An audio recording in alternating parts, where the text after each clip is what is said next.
Сәлем достар, менің каналыма қош келдіңіздер. Бүгін фунчоза салатын әзірлейміз. Ең алдымен ыдысымызға кеспемізді салып, үстінен қайнап тұрған суымызды құйып, кеспеміздің бетін жауып қоямыз.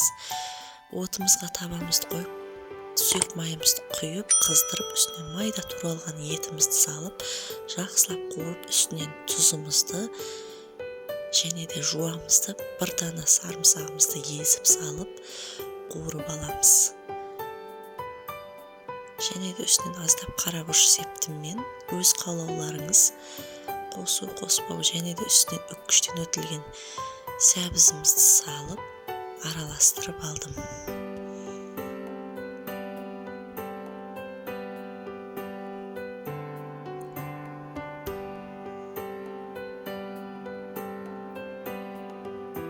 Және де үстінен болгар бұрыштарын қостым.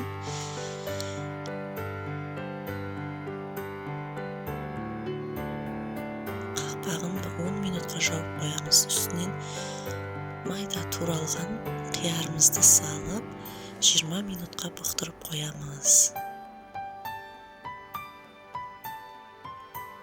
Достар, мінекей менің кеспем дайын болды. Үстінен барлерімізді салып, чим-чим деген приправаны салып, жақсылап араластырамыз.